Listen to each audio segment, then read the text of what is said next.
abelha, formiga, besouro, barata, grilo, borboleta, mosca. Você sabe do que eu tô falando. Os insetos permeiam a vida na Terra.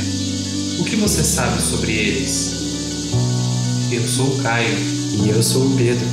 Você está escutando O zumbido do mosquito, o canto da cigarra. a pulga atrás da orelha. Você está escutando Bug Bites, o seu podcast sobre insetos.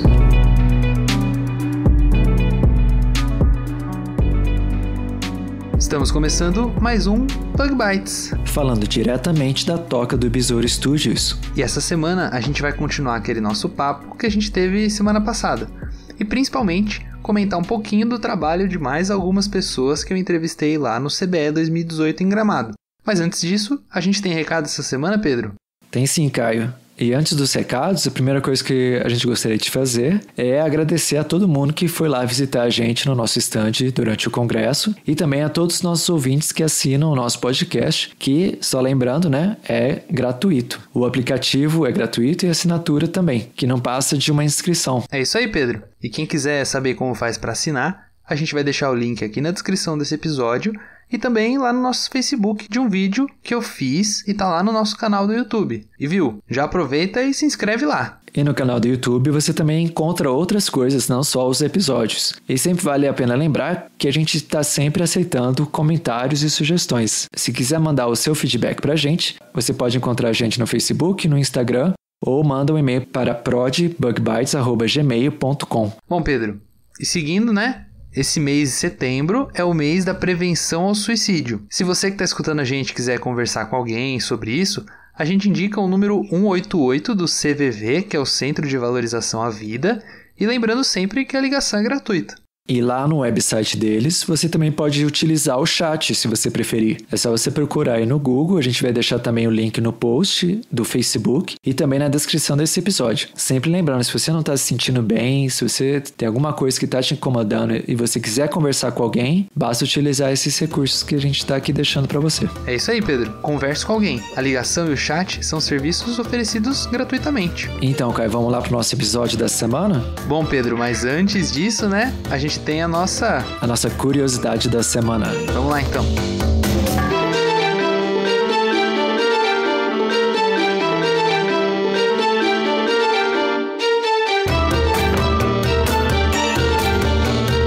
Bom, Pedro, eu não sei muito bem se você sabe, né, mas eu moro na frente de uma praça aqui na minha casa. Ah, é? Então, e justamente eu tava pensando no que escrever, né? Pensando, bom, que curiosidade da semana que eu vou trazer e tal. E acontece que era no finzinho da tarde e geralmente umas 5 horas, sabe o que acontece? Isso aí, se você morar na frente de uma praça, você vai escutar um concerto de cigarras. Vixe. E é claro, né, que o som das cigarras ele é muito interessante. As mais comuns aqui no Brasil têm aí os seus 4 ou 5 centímetros de comprimento e elas fazem um barulho bem grande. Mas se você morar de frente para uma praça, isso pode incomodar um tanto, viu? Sim, tem gente que gosta bastante, né? O pessoal que gosta de anime, né, de desenho japonês, né, também sempre tem, né, aquele barulho da cigarra nos episódios, né? Mas é sempre muito curioso, né, de como é que um bichinho tão pequenininho consegue fazer um barulho tão grande, né?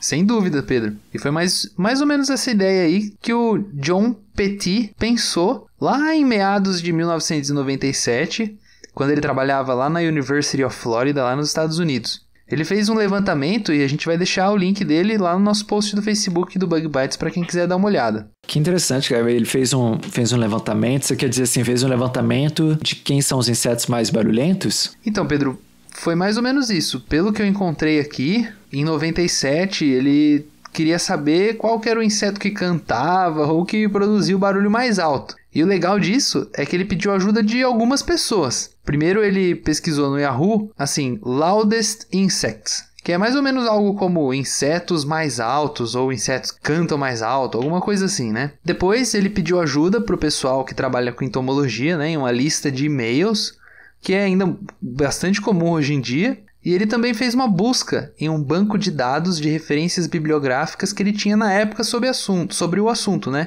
E só pra você ter uma ideia, esse banco de dados que ele tinha era todos em CD-ROM. Então imagina quanto tempo que ele não ficou lá procurando os CD-ROMs, né? É bem anos 90, né? E é engraçado, né? Você falou que ele procurou no Yahoo, né?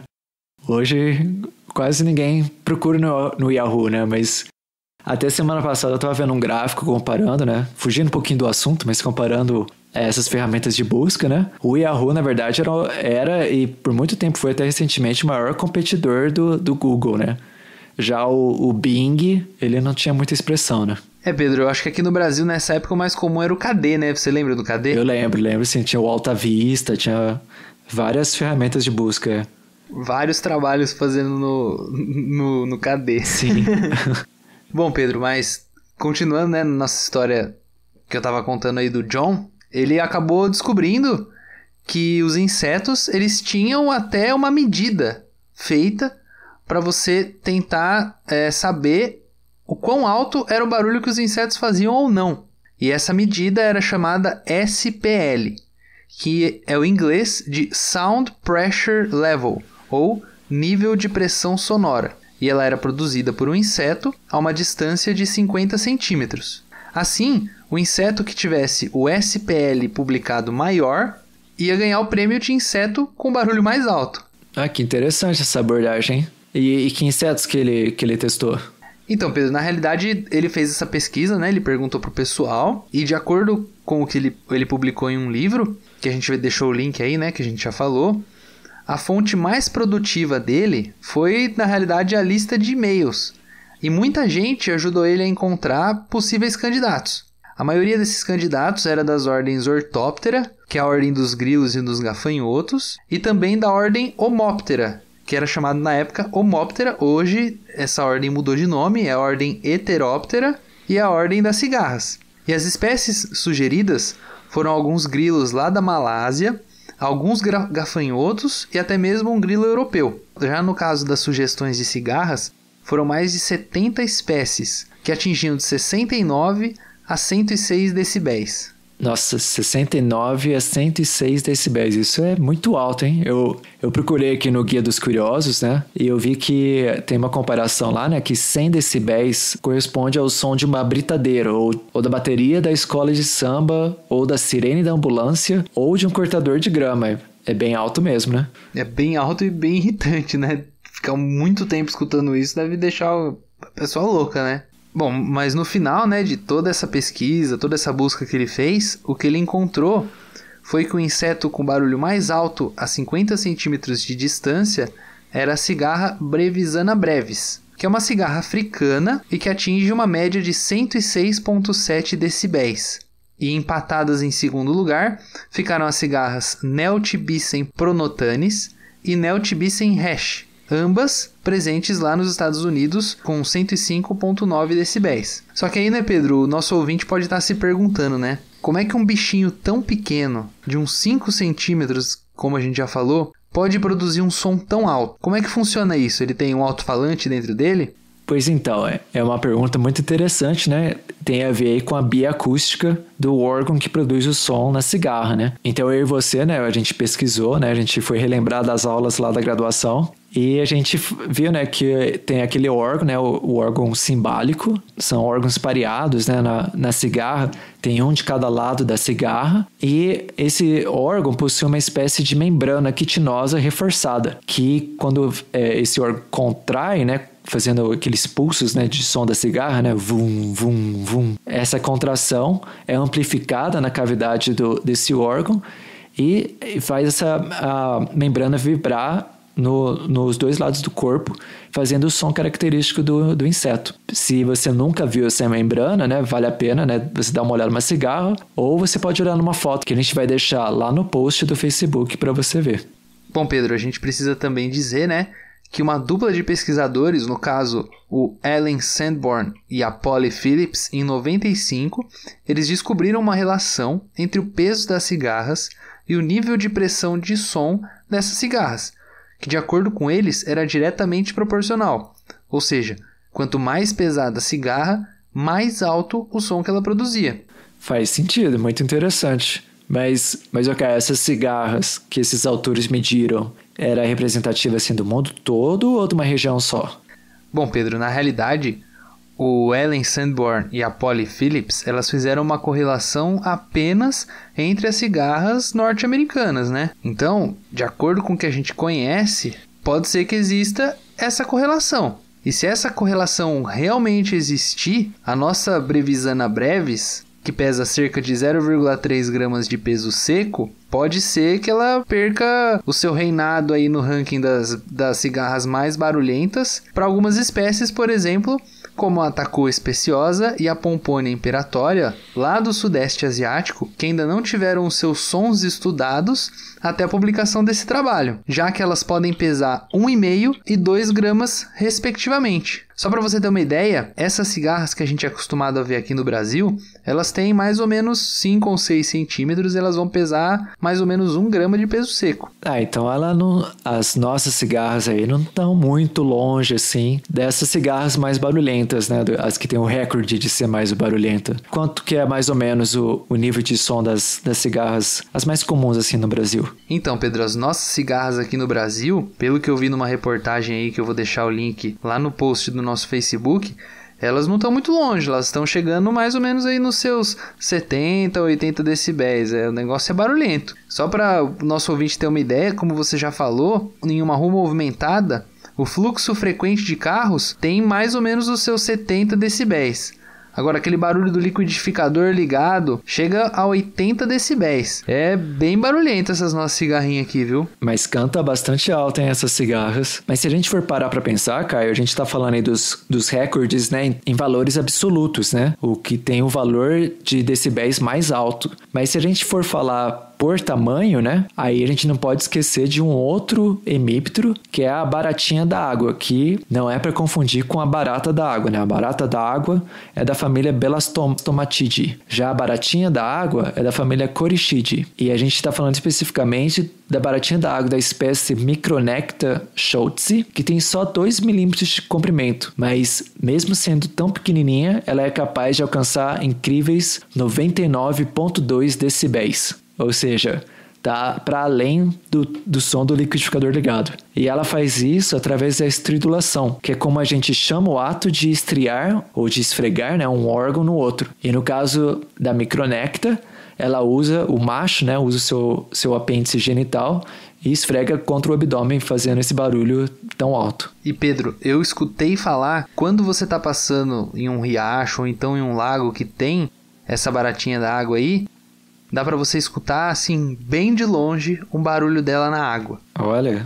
Quem já escutou, dos comentários que eu li aí na internet, é que é um barulho bem singular, assim, sabe? Deve ser bem interessante mesmo, ainda mais que é um bichinho tão pequenininho, cara, de 2 milímetros. Imagina, a Brevisana brevis, que atinge uma média de 107 decibéis, tem 15 milímetros. Essa daí tem 2 milímetros, tem 1/7. Ou seja, proporcionalmente é muito mais barulhenta, né? Com certeza. E é sempre bom a gente lembrar, né, que não é só um barulho que algumas pessoas, né, apreciam, outras se incomodam, mas não é pra gente que esses bichos fazem esses barulhos, né? No caso das cigarras, são os machos, né, que estão fazendo esses cantos, né, para atraírem as fêmeas, que dá, portanto, uma vantagem competitiva, né, aos machos maiores, porque eles vão fazer mais barulho. E além disso, né, o canto também pode ser importante para agregar os indivíduos da espécie. Em alguns casos, até para repelir predadores, como algumas aves. Eu achei esse assunto muito legal, a gente vai deixar bastante link no nosso post do Facebook, e até mesmo um link para um dos podcasts que eu escuto, que é o Stuff You Should Know, que é em inglês, mas onde eles falam em um episódio sobre as cigarras. E para falar a verdade para você, Pedro, eu acho que da próxima vez que eu estiver escutando uma cigarra, eu acho que eu vou ter muito mais respeito pelo canto dela, viu? Porque olha, se eu inseto mais qualquer coisa no mundo dos insetos, não é para qualquer inseto não, viu? A quantidade de inseto que existe, olha, ficar em primeiro em alguma coisa já é uma grande coisa. E eu também prefiro a cigarra cantando do que barulho de carro de liquidificador, viu? Com certeza, Caio. A gente tá falando, né, do barulho que ela faz e tal, mas a gente sempre sente uma saudade, né, das cigarras. Elas sempre trazem alguma lembrança boa, né? Ó, eu vou até colocar um barulhinho de cigarra aqui na transição, viu? Que eu não ligo, não. Depois disso aí, hashtag respeito, viu? Bom, então vamos começar então o episódio de hoje, então. Vamos lá, então.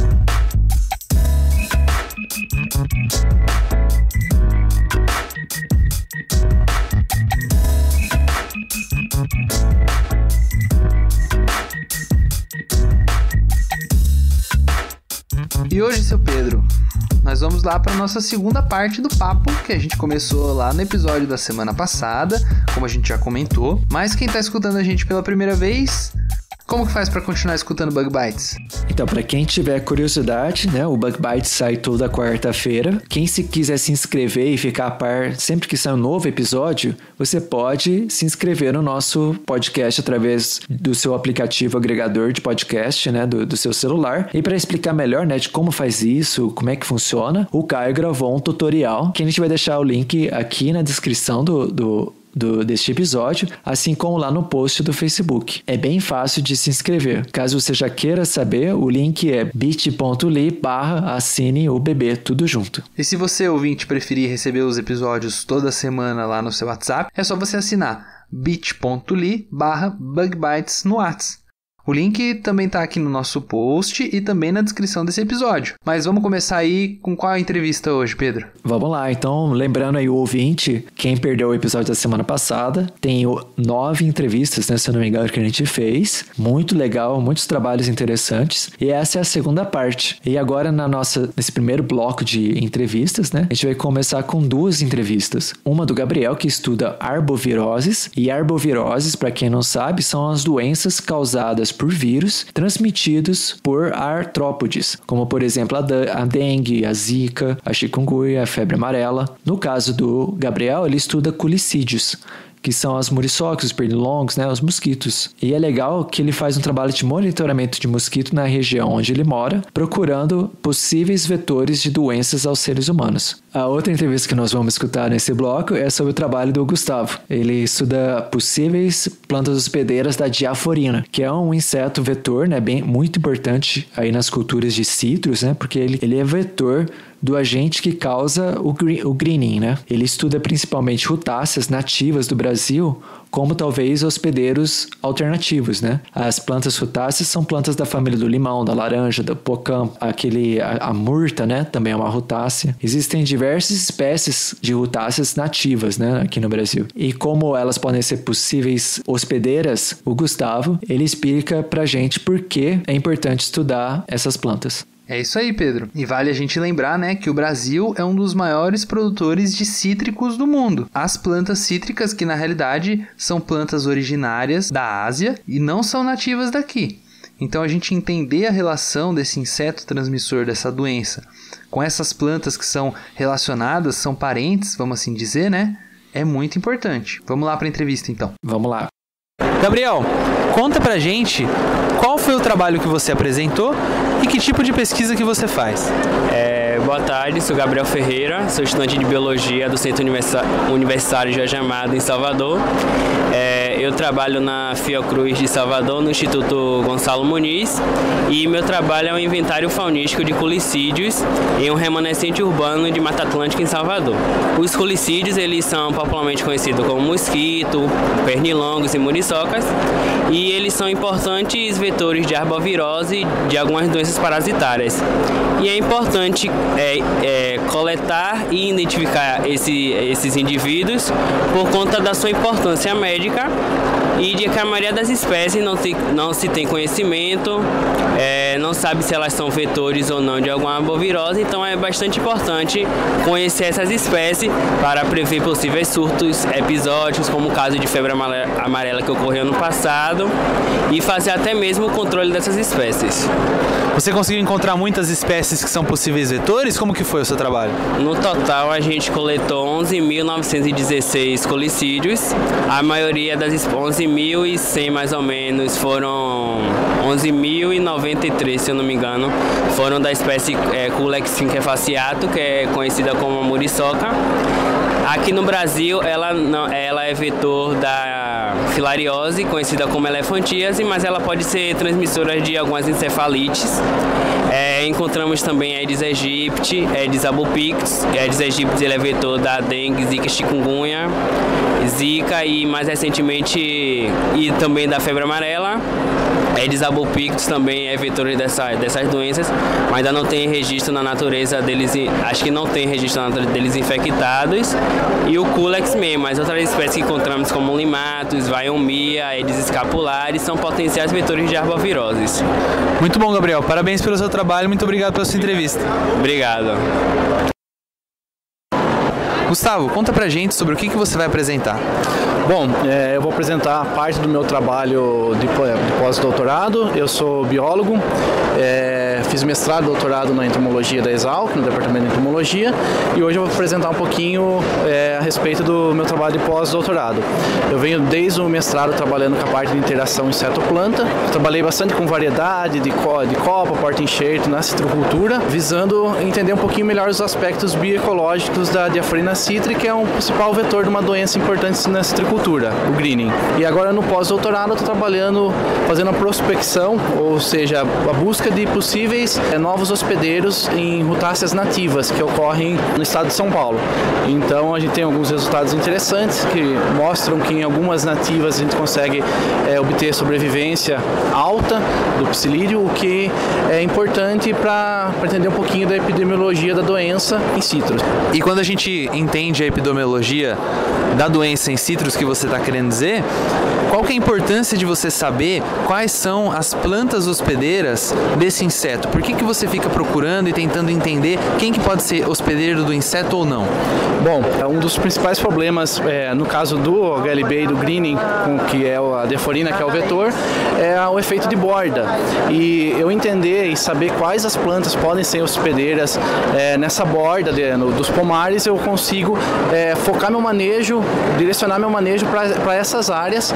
E eu, conhecendo essas plantas, eu também sei o potencial delas na população do Diaphorina começar a aumentar a população nessas áreas.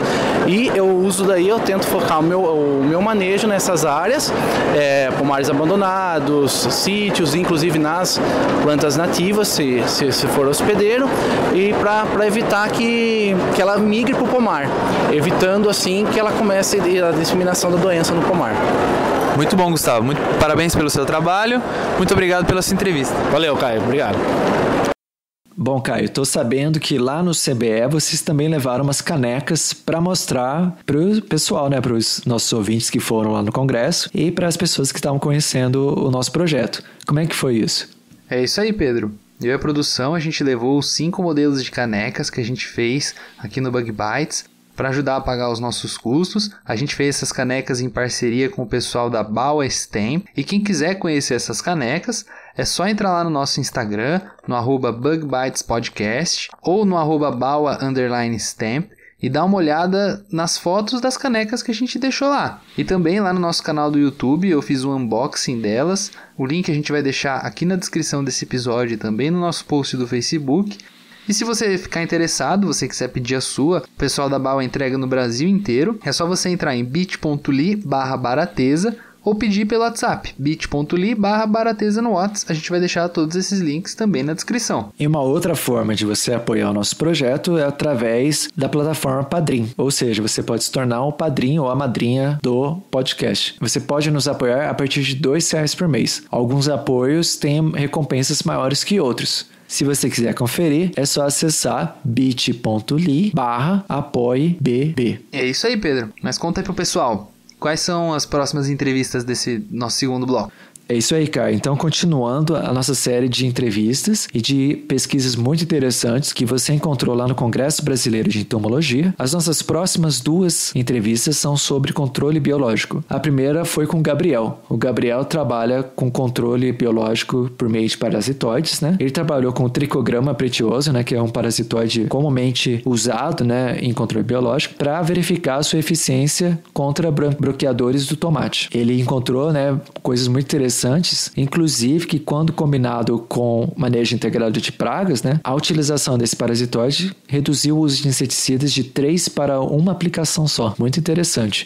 E teve também o trabalho do Lucas, que testou novos parasitoides, né? Ou seja, ele está procurando quais são as pragas que são melhor controladas por esse novo parasitoide que ele está testando. E também encontrando qual que é o estágio de vida que é mais apropriado, né? Que é mais atacado por esse parasitoide. Então, duas pesquisas muito interessantes aí para vocês. E eu só queria fazer um comentário também que é bem interessante do trabalho do Lucas, que é muito importante a gente saber qual que é o estágio que o parasitoide ataca a nossa praga, né? Porque tem alguns parasitoides que atacam na fase de ovo, outros na fase de lagarta e tem alguns que até na fase de pupa. Vamos lá escutar essas entrevistas? Vamos lá. Gabriel, conta pra gente que tipo de trabalho você fez e o que você apresentou. Então, o trabalho foi realizado no estado do Espírito Santo, né, que é onde eu faço faculdade, e ele é basicamente sobre o uso de manejo de broqueadores do tomate, que é uma cultura bastante importante na região. Ele fez um estudo com o manejo comum, como os produtores fazem, com a aplicação de inseticida de forma recorrente, com ou sem a presença de broqueadores, e usando o MIP com o tricograma precioso. Foi utilizado o tricograma para o controle biológico de duas pragas muito importantes do tomate, que são dois broqueadores do tomate. O tricograma precioso foi introduzido desde os primeiros dias na lavoura, fazendo um trabalho de prevenção para o não surgimento ou retardamento do surgimento das lagartas broqueadoras, né? O que acontece? Foi notado que o manejo integrado de pragas, no caso, o manejo fitossanitário de pragas com o tricograma precioso, atrasou em 3 análises a chegada dos broqueadores. Além disso, foi notado um menor uso de inseticidas, porque com o MIP só chegou, vamos supor, de 5 vezes que foi utilizado o inseticida usando o MIP normal, que seria usado o MIP normal sem o tricograma, passou para apenas uma, ou seja, uma economia maior.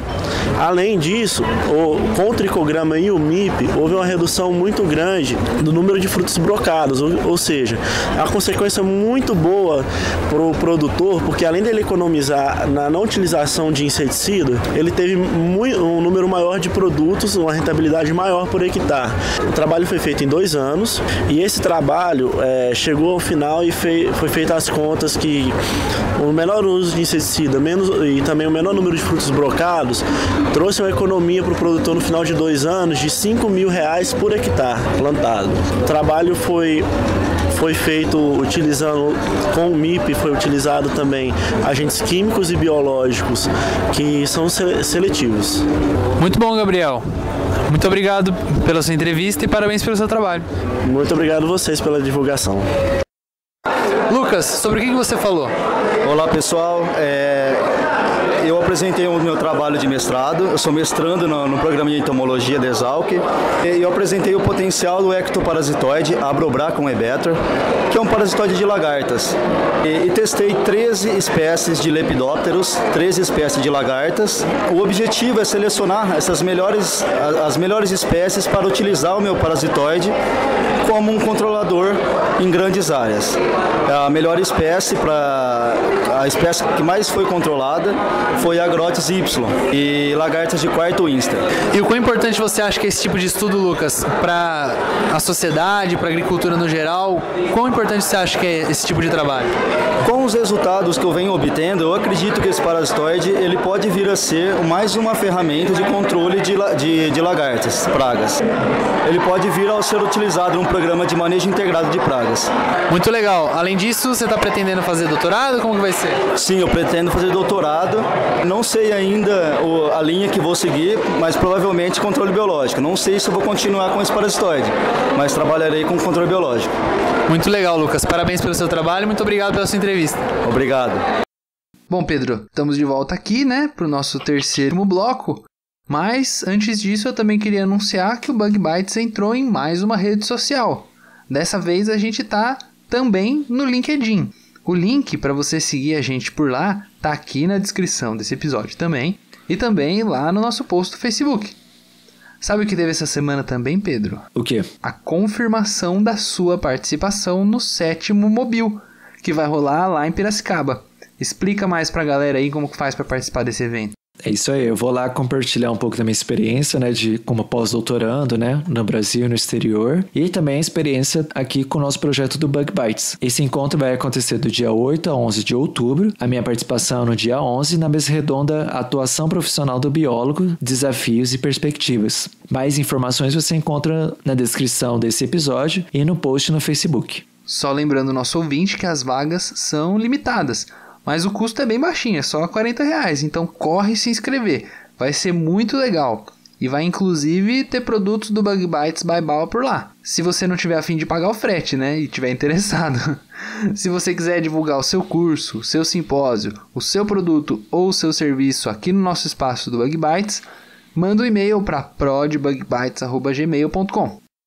E nesse último bloco aí, Pedro, quem foi que conversou comigo? Então, Caio, a gente agora vai ter 2 entrevistas. A primeira delas é com a Stefane, que falou o trabalho dela muito interessante, em que ela está olhando substâncias químicas que ela extrai de plantas, né, para controle de insetos. Então, substâncias químicas de plantas que podem funcionar como inseticidas. Ela trabalhou principalmente com plantas amazônicas, né, no caso, piperáceas e anonáceas. Para quem não tem familiaridade, né, uma piperácea bem famosa é a pimenta do reino, e algumas das anonáceas mais famosas são a fruta do conde e a graviola, por exemplo.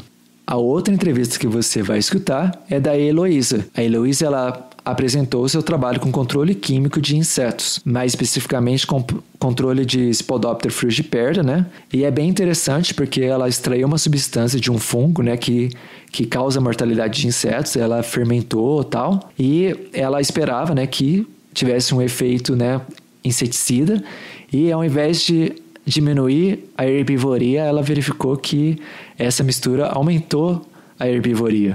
Então, mostrando aí que na ciência nem sempre a gente tem os resultados que a gente espera, mas todo o resultado traz um crescimento, né? Uma importante informação que gera novas perguntas, né? É isso aí. E também é legal a gente comentar que essas foram 2 maneiras bem distintas de procurar inseticida natural, né, Pedro? Uma foi procurando plantas inseticidas e a outra foi um fungo que causava doenças em insetos. Vamos escutar esse papo aí? Vamos lá, tá bem legal. Stefane, conta pra gente sobre o que foi o seu trabalho, o que vocês buscaram com isso. Então, meu trabalho foi sobre o efeito inseticida de plantas amazônicas para o controle do pulgão Lipaphus erytheme em cultivo de couve. Ou seja, nós tivemos a intenção de procurar efeitos de plantas nativas da Amazônia, porque eu venho da Universidade Federal do Amazonas, e com isso utilizar um método alternativo de controles botânicos para o controle do pulgão Lipaphus erytheme. Esse pulgão, ele na verdade é conhecido como pulgão da mostarda, porém ele tem atacado continuamente muitas brassicas, principalmente as couves e os repolhos, na região do Amazonas. E o meu intuito, o meu objetivo era saber qual dessas plantas iriam ter um bom resultado no controle dele. E eu utilizei 2 tipos de piperáceas e uma anonácea. Foi a Piper peltatum e Piper adunco, e utilizei a rolinha mucosa, que é chamada de biribá, no qual eu obtive bons resultados, tanto para mortalidade quanto para repelência. E qual que é a importância que você acha que existe em vocês estarem procurando novas plantas com efeito inseticida? Então, o mercado hoje em dia está bastante amplo e, querendo ou não, os insetos vêm adquirindo uma resistência a usos contínuos de inseticidas, e até mesmo por questão ambiental, por questão ecológica, os inseticidas sintéticos têm digamos, um erro de manejo, digamos assim, descontrolado, tem acabado degradando o meio ambiente, tem poluindo os solos, os rios. Então, uma alternativa seria essas plantas bioativas, e é esse que a gente tenta buscar, até mesmo por uma questão de cultivo seguro. Muito bom, Stefane. Muito obrigado, parabéns pelo seu trabalho. Muito obrigada, eu que agradeço. Heloísa, conta pra gente sobre o que foi o trabalho que você apresentou. Oi, gente, meu nome é Heloísa Torresan, eu sou da Exalc, lá de Piracicaba. No meu trabalho, a gente explorou o potencial uso de um composto natural no controle de Spodoptera frugiperda. O produto que eu usei é a naftoquinona, ela é um composto químico extraído da fermentação do fungo, de um fungo que se chama Cordyceps, e a gente tentou explorar se ela tinha algum potencial de controle da lagarta, por ser um produto natural, mais sustentável, que seria menos nocivo ao homem, mas os resultados apontaram que na verdade não foi como a gente esperava. A gente viu que esse composto na verdade atuou como um fagoestimulante, fez com que as lagartas comessem mais e aproveitassem menos do alimento e não interferiu na fertilidade nem na fecundidade da lagarta. Mas vale a pena explorar outros aspectos químicos também do composto. E por que você acha importante a gente estar procurando moléculas inseticidas dentro de organismos que são naturais? Natural nem sempre significa que não é tóxico, né? Mas quando a gente está falando de alguma coisa que é natural, normalmente ela se degrada mais fácil no ambiente, ela tende a ser menos nociva com composto químico sintético. Tem várias coisas que tornam vantajoso que você estude esse tipo de tecnologia. Muito legal, Heloísa. Parabéns pelo seu trabalho e muito obrigado pela sua entrevista. Obrigada a você. Bom, Pedro, então para o nosso último bloco, conforme a gente prometeu no episódio da semana passada, quem é que está de volta? Quem está de volta é o Francisco e o Walson, como prometido na semana passada. É isso aí, eles contaram para mim que eles também têm um projeto de divulgação científica lá na universidade deles. Eles também falaram um pouco desse projeto na sessão de pôsteres de educação e etnoentomologia. A etnoentomologia, né, que é uma área também muito importante, que é o estudo de como o ser humano, né, como as culturas, né, se relacionam com os insetos. Então vamos lá escutar, ver o que o Watson e o Francisco estão desenvolvendo nessa área. Vamos lá então. Sejam bem-vindos, Francisco e Walson. Agradecido, obrigado. Eu agradeço. Contem pra gente qual foi esse projeto, que é de divulgação científica também e principalmente de educação. Contem pra gente o que vocês fizeram e quais foram os resultados que vocês obtiveram. O projeto ele teve o objetivo de sair de dentro da universidade, o conhecimento que nós obtemos dentro da universidade, sair para fora, levar até as escolas, até os alunos. E o projeto é coleção zoológica como promoção, alfabetização de crianças do ensino fundamental, uma vez que essas crianças conhecem os animais apenas pelo nome comum, nome popular. E o objetivo do projeto foi levá-los a ser alfabetizados cientificamente. Então, nós conseguimos alcançar os objetivos, que foi levar eles esse conhecimento. Eles puderam diferenciar um inseto de outra classe, como por exemplo aracnídeo, dipróptero. Então, foi um trabalho legal. E conta pra gente, Walson, como que funcionou esse trabalho? Quem que teve a ideia de fazer essa divulgação para as crianças? Da onde vocês sentiram essa necessidade? Bom, a ideia iniciativa foi do nosso orientador, né, e junto a ele nós tivemos uma equipe que coordenasse essas informações para que pudéssemos também ter a sensibilidade de levar até as escolas que foram credenciadas para ter essas exposições. Em relevância a isso, o que foi que nós pensamos? Bom, se cada um de nós conhecemos planta ou animal de forma que é passada de geração para geração, então é interessante que o trabalho desenvolvido dentro da universidade também tenha relevância não só para a vida acadêmica, mas também para a vida social. Ou seja, um aluno de escola pública do ensino médio, ensino fundamental, que possa também ter acesso a esse acervo, já que ele não é exposto, digamos assim, à sociedade para que todo mundo conhecesse, mas que as pessoas, os alunos em especial, pudessem chegar para o seu pai e mãe, não mãe, uma aranha. A aranha, ela é conhecida popularmente assim, mas o nome científico é assim, assim, assim. Entende? Essa que é a fundamentação do trabalho. Porque para mais na frente dizer assim, a universidade, ela não fica presa o trabalho só lá, mas ela também expande. E essa expansão inclui também a sociedade civil. Muito bom. E Francisco, qual que foi a recepção das crianças, dos alunos que vocês apresentaram essas coisas para elas? Elas gostaram? Elas não gostaram? Como que foi? Eles gostaram bastante. Até porque eles foram insetos conhecidos da região. Eles conheciam lá os insetos popularmente.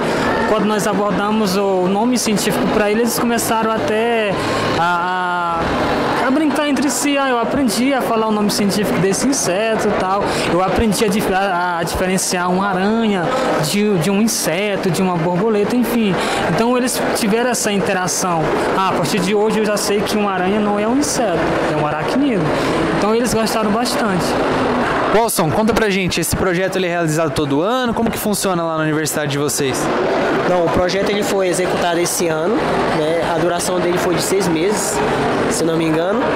E o interessante é que nós, enquanto discentes da universidade, queremos que ele seja um projeto de pesquisa e extensão para que seja de 1 ano, 2 anos, para que as pessoas, não só aquela escola credenciada, mas que as outras escolas que não conhecem, fazem parte desse projeto que é maravilhoso.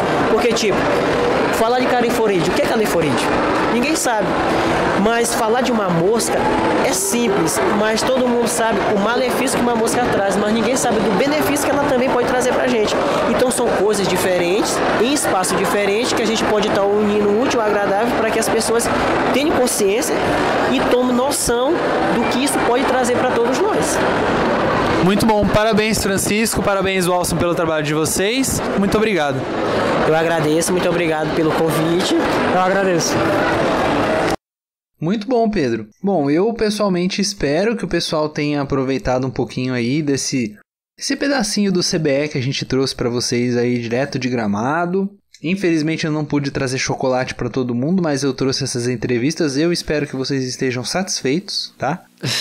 Se você não estiver satisfeito, você sabe, né? Procure a gente no Instagram, no Facebook ou manda e-mail pra gente contando o que você gostou, o que você não gostou e a sua sugestão de como melhorar.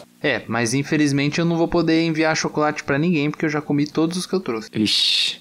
E Caia, e agora pra semana que vem tem mais entrevista? Então, Pedro, semana que vem tem o nosso Em 7 Perguntas, né? Quem será que vai vir conversar com a gente agora, hein? Em 7 Perguntas, mas entrevistas do CBE agora só no ano que vem? Não, daqui 2 anos, né? Então, agora só no CBE 2020, que vai ser lá em Fortaleza. Será que o Bug Bites vai, hein, Pedro? Tomara que o Bug Bites consiga ir no CBE 2020 em Fortaleza. Tomara, né? Então, a gente se vê por lá ou por algum próximo evento que a gente tiver por aí, né, Pedro? É isso aí, a gente vai sempre tentar colocar o Bug Bites nos mais diversos eventos relacionados com insetos. Só lembrando que se vocês quiserem que a gente divulgue algum evento, algum simpósio, é só mandar um e-mail pra gente que a gente divulga, né, Pedro? É isso aí. Mas pra essa semana está bom, né? Pra essa semana tá bom, né, Pedro? A gente vai ficando por aqui e até semana que vem. Até semana que vem. Tchau. Tchau.